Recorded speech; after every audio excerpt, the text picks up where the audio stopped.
Since 1986, a company called Piega, that in Italian means fold, and I will tell you just in a moment later why, is making loudspeaker on the beautiful lake of Zurich. I found myself several times driving from Germany to Italy through Switzerland, and it's always a magic feeling. Everything is so peaceful and everything seems to have its own space. You know what I mean? And today we have a premiere review of the Piega Wireless 701 MK2. So let's do it.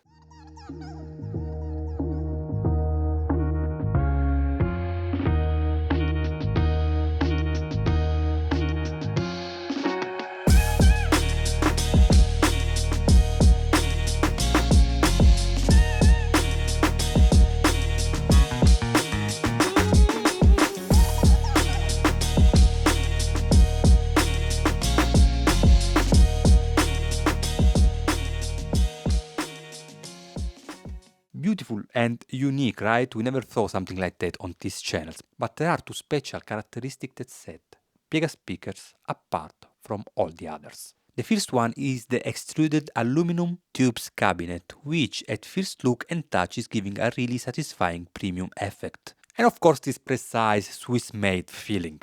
Second distinction is the ribbon driver, and piega, that means fold in Italian, is a reference to the pleats in the diaphragms of the first driver. Actually, let's take a look of the drivers. Let's remove the grill magnet.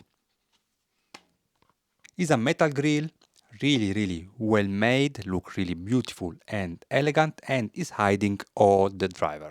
A ribbon tweeter that we can find also inside a bigger mid-ribbon coaxial driver in the flagships Coax series or Master Line series that I saw for the first time at the Milano Fidelity show in 2021, remember? I will let the video in descriptions in any case. The big difference between the MK1 and the MK2 is first of all in the cabinet that is going to move from a bass reflex designs to a sealed one. Think that Piega speakers have the entire cabinet except the bottom and the top plate that are made out of one piece, also for be able to give an elliptical shape to minimize internal reflections. So three-way instead to an half, let's say like that, whereas ribbon drivers will find the same LDR 1356.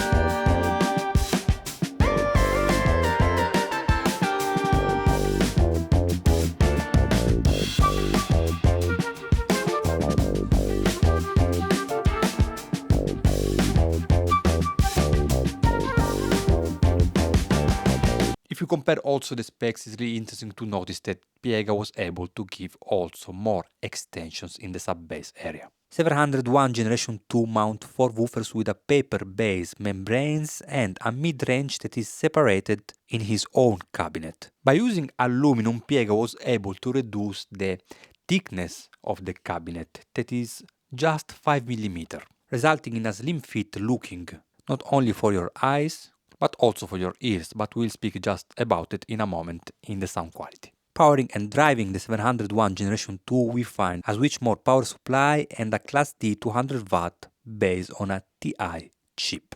This speaker is playing loud, really loud, and doesn't sound at all as a Class D amplification. Equalizations and crossover is all done in digital domain, thanks to a DSP that will control also the adaptive loudness, something really interesting that you can find only on active speaker. What is? Well, it's going to compensate bass and trebles at low volumes.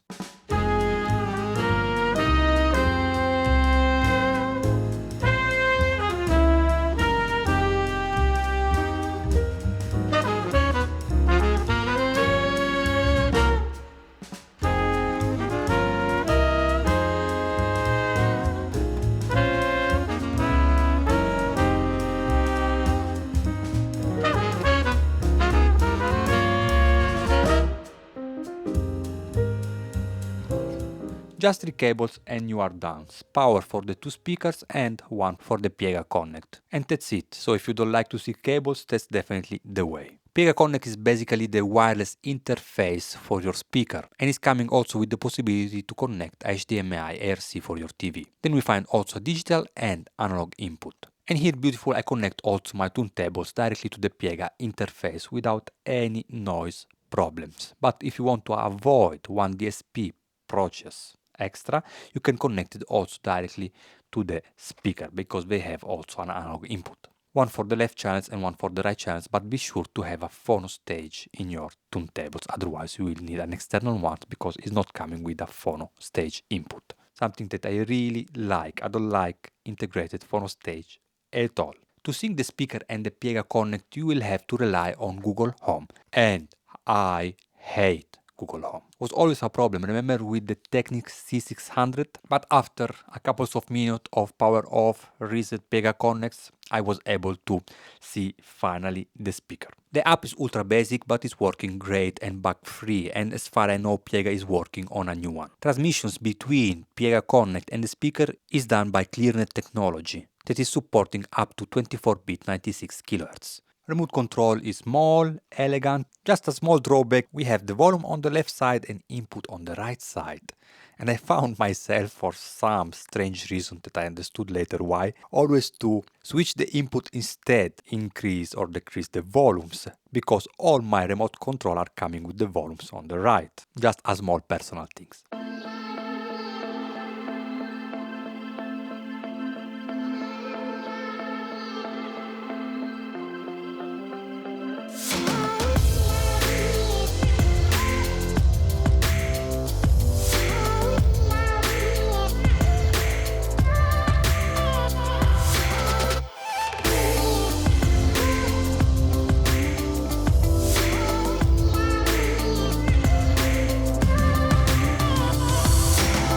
Regarding speaker positions, I keep them 1 meter distant from the back wall and 1.5 meter from the side wall, with 2 meter distance between left and right channels.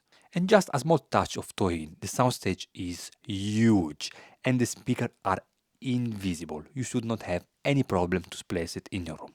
Calibrations with smartphone is really easy to do, but it's coming only for iOS device. Remember the Technics C600? Also I was not able to perform the calibrations because I have an Android smartphone, right? Interesting, and I asked to Piega why. Basically the limitation is coming from the microphone variety on Android smartphone, something not present on Apple device. The calibration consists in move around the room following the instructions. It's easy and quick. However, once calibrated you can select the corrections via Android. Android lover, just ask iOS friends, right? I did also like that. And who doesn't have a friend with an iPhone? But let's take a quick look of the measures that I performed to understand what is happening. The speaker has 3 settings: neutral, wall and corner position. And here we can find the measures difference between all the 3. So for example, also if I don't place it on the corner, I prefer it when it's set like that, because it will give me a more flat response around 35 Hz, where I have some boomness problem. Here we can see a major difference between calibrations and not. And the calibration is pushing just too much the 100 Hz area. So regarding some quality difference between calibrations and not, when the calibration is enabled I got a more spaciousness feeling, everything sounds more alive, but on these upper bass emphasizations I notice, especially in jazz music and bass string instruments, that are sometimes too muddy, but playing with the switch positions you should be able to tailor the sound quality closer to your personal taste. Also from Piega applications you can touch a little bit the bass. It's really basic but it's working well.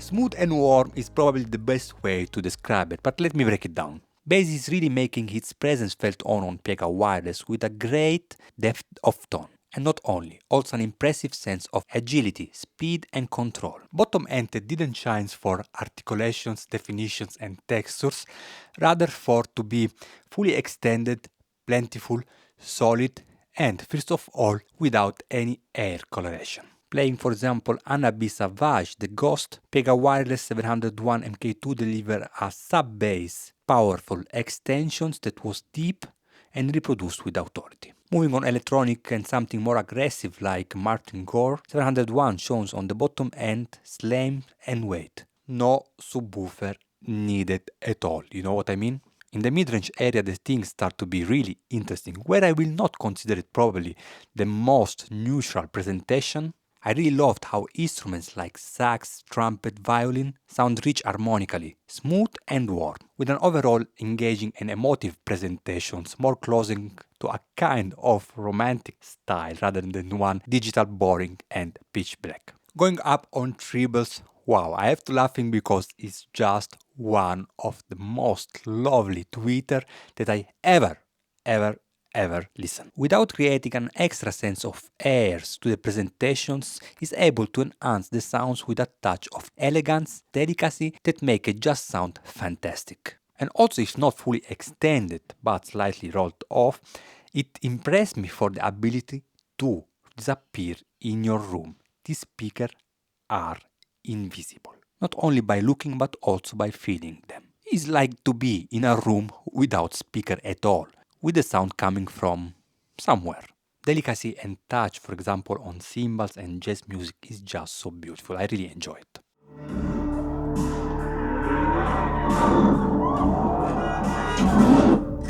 Gun.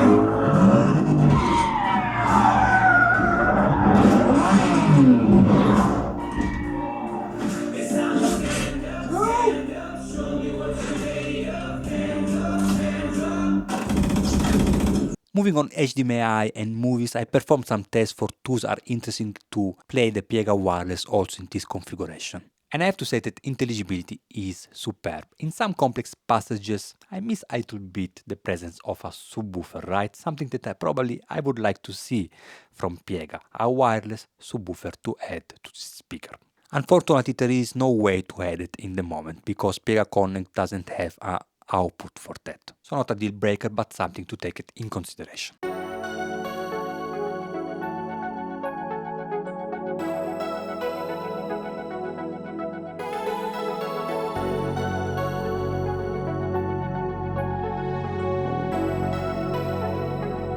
Active speakers are coming with so many advantages, right? Like no more spaghetti cables, something that I hate. And of course, not everyone is interested in amplifier, DACs, network streamer and cable connections, but may be interested in good performance, right? And Piega Wireless represent all these audible benefits. Regarding the basic calibrations that is done only with smartphone, right, and only with EOS, probably my only drawbacks. I really would like to see something more serious like Dirac Live that we just reviewed for the Marantz Cinema 40. But I also understand and respect Piega philosophy that is built around simplicity. By the way, I love how it's look, the Halo cabinet is unique. It's a pleasure for your eyes, but not only. The musicality was so analog, smooth and warm. That remind me to listening my turntables rather than a active wireless speaker. From Mad Audio is everything. I hope you enjoy this review. Stay tuned, more active speaker reviews are coming. Subscribe to the channel to support my work.